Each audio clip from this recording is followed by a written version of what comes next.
Hello hi अस्सलाम वालेकुम दोस्तों, वेलकम टू माय चैनल। मेरे इस चैनल की एक और वीडियो में आपका स्वागत है। और आज की वीडियो में हम ऐसे कुछ साइंटिफिक रिसर्चेस के बारे में बात करने वाले हैं जो हमारे द ग्रेट साइंटिफिक बुक हमारे प्यारी कुरान में लिखा है, जो अल्लाह ताला ने हमारे लिए भेजा है। और दोस्तों, इस वीडियो को देखने के बाद हम कुरान के बारे में ऐसे सीक्रेट्स के बारे में जानेंगे कि जानने के बाद हम सोचने पे मजबूर हो जाएंगे कि हमारे प्यारे आका ने 1400 साल पहले ये सब बातें कैसे बता दी थी। तो दोस्तों, दिल थाम के बैठिए और वीडियो एंड तक देखना दोस्तों, वीडियो बहुत ही मज़ेदार है। तो चलिए दोस्तों, वीडियो शुरू करते हैं। कुरान करीम की सूरह इसरा की आयत 44 के अंदर अल्लाह फरमाता है कि सातों आसमानों और ज़मीन और जो लोग इसके अंदर मौजूद हैं सब के सब इसकी तस्बीह या इबादत करते हैं, और इसकी तमाम मखलूक़ात में कोई एक चीज़ भी नहीं है जो कि इसकी इबादत नहीं करती, लेकिन तुम इसकी इबादत को नहीं समझते। बेशक वो बुर्दबाद और बख्शने वाला है। आज से 1450 साल पहले अगर सहाबा कराम में से किसी को आयत सुनाई जाती तो यकीनन वो इसको इस तरह से ना समझ पाते जैसे आज इंसान साइंस और टेक्नोलॉजी में तरक्की करने के बाद इन आयत के मफहूम को हर्फ ब हर्फ समझ सकता है। अल्लाह के अल्फाज के तुम इस इबादत को नहीं समझ सकते, इसके पीछे एक बहुत बड़ा राज था जो आहिस्ता आहिस्ता जब साइंस और टेक्नोलॉजी ने खोलना शुरू किया तो हमें इसकी हिकमत समझ में आई। मगर इसे समझने से पहले आप इंसानों की सबसे बड़ी इबादत पर जरा गौर करें कि दुनिया के तमाम इंसान एक साथ इकट्ठा होकर एक ही लिबास के अंदर काबा में अल्लाह के घर का तवाफ करते हैं। ये इंसानों में यानी अल्लाह की सबसे बेहतरीन मखलूक इंसान की तमाही इबादत का तरीका है। और अब जरा इसकी ज़मीन, समंदर और आसमान के अंदर मौजूद मखलूकात पर जरा गौर करें। ये सब के सब इसी एक सर्कल के अंदर घूम रहे हैं, जैसे मुसलमान तवाफ के वक्त एंटी क्लॉकवाइज अल्लाह के घर का चक्कर लगाते हैं। सबसे हैरत की बात यह है कि अगर आज साइंस से इसकी वजह पूछें तो वो ये एक्सप्लेन करने के अंदर नाकाम है कि जानवर और इंसानों के अलावा बाकी तमाम जिंदा मखलूकात ऐसा क्यों करती हैं, इसके पीछे आखिर क्या लॉजिक है। और यही नहीं बल्कि अल्लाह के दावा के मुताबिक आपको ये पैटर्न इसकी छोटी से छोटी तख्लीक यानी एटम और इससे भी छोटे क्वार्क्स के अंदर भी नजर आएगा। और अगर एटम में इलेक्ट्रॉन अपने न्यूक्लियस के गिर्द इसी सर्कल में घूम रहे हैं तो कायनात के अंदर मौजूद स्टार्स के गिर्द इनके प्लैनेट्स और गैलेक्सीज, क्लस्टर्स, सुपर क्लस्टर्स, ये सब के सब उसी एक सर्कुलर मोशन को फॉलो कर रहे हैं। और हमारी ये पूरी की पूरी यूनिवर्स भी उसी सर्कुलर पैटर्न को फॉलो कर रही है, जिसका सबूत यह है कि जब भी आप मल्टीवर्स का कॉन्सेप्ट देखते हैं या फिर हमारे यूनिवर्स का कॉन्सेप्ट देखते हैं तो हमेशा ये आपको एक सर्कुलर पैटर्न के अंदर या फिर एक बबल की सूरत में दिखाई जाती है। और इस सर्कुलर यूनिवर्स के अंदर एक वाहिद ज़मीन है जहाँ पर जिंदगी के आसार मौजूद है। वहाँ पर भी नजर आने वाली मखलूकात हो या फिर ना नजर आने वाली मखलूकात, इन तमाम के अंदर एक ही पैटर्न मौजूद है। ये सब की सब जिंदा मखलूकात इसी एक सर्कुलर पैटर्न के अंदर अल्लाह की मुसलसल सुबह शाम इबादत कर रही हैं, जैसा कि अल्लाह ने कुरान में फरमाया। क्या ये सब कुछ इत्तफाक हो सकता है? इम्पॉसिबल। बल्कि अकल ये कहती है कि इन तमाम पैटर्न्स को देखकर ये कंफर्म किया जा सकता है कि इनका क्रिएटर भी एक ही होना चाहिए, जो कि बेशक एक अल्लाह ही की जात है। क्या आप जानते हैं कि क्रोमोसोम्स के अंदर मौजूद डीएनए के अंदर किसी भी जानदार और पौधों की तमाम जेनेटिक इन्फॉर्मेशन मौजूद होती है जो कि वो अपनी नेक्स्ट जनरेशन के अंदर ट्रांसफर करते हैं। हर एक जानदार के अंदर इन क्रोमोसोम्स की तादाद अलग अलग होती है। मिसाल के तौर पर इंसानों के अंदर ये 46 होते हैं। कुरान करीम की सूरह अल इंसान के अंदर अल्लाह ताला जन्नत की नेमतों का जिक्र करते हुए फरमाता है कि इन जन्नती लोगों को ऐसी खालिश शराब दी जाएगी जिसके अंदर अदरक मिक्स होगा।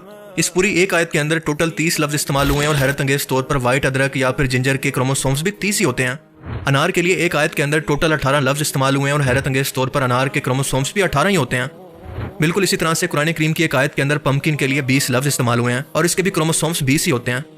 अंगूर के लिए एक आयत के अंदर टोटल 40 लफ्ज इस्तेमाल हुए हैं और अंगूर के क्रोमोसोम्स भी 40 ही होते हैं। खजूर के लिए एक आयत के अंदर 26 लफ्ज इस्तेमाल हुए हैं और इसके क्रोमोसोम्स भी 26 ही होते हैं, जो कि आज की मॉडर्न साइंस हमें बताती है।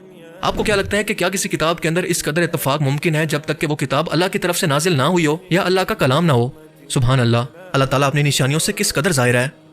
कुरान करीम की सूरह अस-साफ की आयत 9 के अंदर अल्लाह ताला तमाम दुनिया को चैलेंज करते हुए फरमाता है कि वही तो है जिसने अपने पैगंबर को हिदायत और दीन हक देकर भेजा ताकि इसे बाकी और सब दिनों पर गालिब कर दे, चाहे मुशरिकों को बुरा ही लगे। जरा गौर करें कि अल्लाह पाक फरमाता है कि चाहे गैर मुस्लिमों को, मुशरिकों को जितना भी बुरा लगे, मैं ये दीन इस्लाम दुनिया पर और बाकी तमाम दुनिया के मजहबों पर गालिब करके दिखाऊंगा। तारीख उठाकर देखें कि जितना जोर दीन इस्लाम को मिटाने पर, इसके खिलाफ साजिशें करने पर और इसे बदनाम करने पर गैर मुस्लिमों ने किया, इसकी मिसाल आप दुनिया के किसी और मजहब के लिए दे ही नहीं सकते। सितंबर 11 के हमले के बाद तो मुसलमानों पर दहशतगर्दी का बाकायदा लेबल लगा दिया गया। इन्हें नफरत की निगाह से देखा जाने लगा। वेस्टर्न मुल्कों में लोगों को ब्रेन वॉश किया गया कि इस्लाम दहशतगर्दी की तालीम देता है और ये तलवार के जोर पर दुनिया में फैला।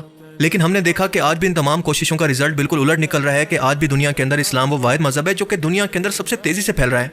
यहाँ तक कि आने वाले टाइम के अंदर या मुस्तकबिल के अंदर क्रिश्चियनिटी के वजूद के लिए भी खतरा बन गया है और आने वाली कुछ दहाइयों के अंदर ये क्रिश्चियनिटी को नंबर्स के एतबार से भी क्रॉस करने वाला है। By the year 2070, the number of Muslims could equal the number of Christians around the world. That's according to a study by the Pew Research Center. Over the next 4 decades, Christians will still be the largest religious group, but Islam will grow faster than any other major religion and make up 30% of the world's population. आए रोज आप सुनते रहते हैं कि दुनिया के किसी मशहूर सेलिब्रिटी ने इस्लाम कबूल कर लिया, तो सितंबर 11 के बाद जिन लोगों ने खुद रिसर्च की, खुद से क्यूरियोसिटी के अंदर कुरान को पढ़ा, तो उल्टा मुसलमानों से नफरत करने के बजाय इन्होंने इस्लाम को कबूल कर लिया। 20,000 Americans every year decide to convert to Islam. Who are converting to Islam. Are changing their religion and following the teachings of Islam. It's converting to Islam. World's fastest growing religion, Islam. Islam is the fastest growing religion in the world. Islam remains the fastest growing religion. Suggests many of them are turning to Islam. Islam is growing faster than ever. Converting to Islam.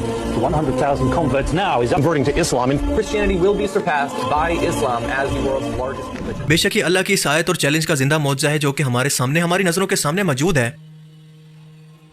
क्या आप imagine कर सकते हैं कि एक आम इंसान जिसने आज से हजारों साल पहले हमारी जमीन से बाहर निकलकर हमारे सूरज के रंग को नहीं देखा था, अगर उस वक्त उसे ये बताया जाता कि हमारा ये सूरज और इसकी रोशनी जो कि जमीन पर नजर आती है ये दरअसल येलो नहीं है बल्कि व्हाइट है, तो क्या वो इस बात पर यकीन कर लेता?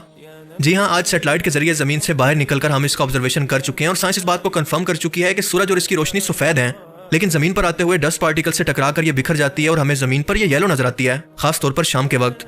अगर ऐसा ना होता और सूरज का रंग और इसकी रोशनी वाकई येलो होती तो दिन की रोशनी के अंदर हमें हर चीज येलो शेड के अंदर नजर आती, जैसे हमने येलो ग्लासेस पहने हो। पर हम देखते हैं कि ऐसा नहीं होता।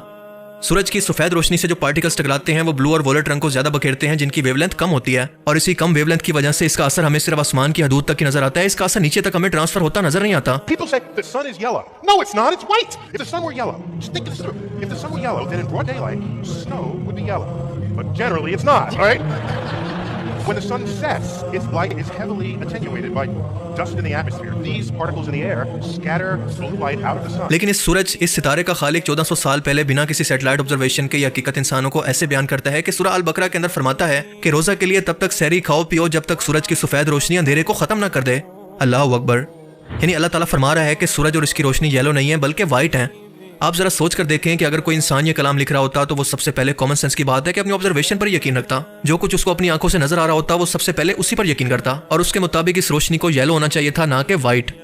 मैं जब भी ये आयत पढ़ता हूँ तो हैरत में पड़ जाता हूँ। क्यों? ये आपको भी अभी समझ में आ जाएगा। आपको इस वीडियो को कुछ सेकंड्स तक रोककर ये सोचना है कि अगर आप किसी को अंधेरे या फिर डार्कनेस या रात की डेफिनेशन बताना चाहते हैं कि अंधेरा क्या होता है तो कैसे बताएंगे।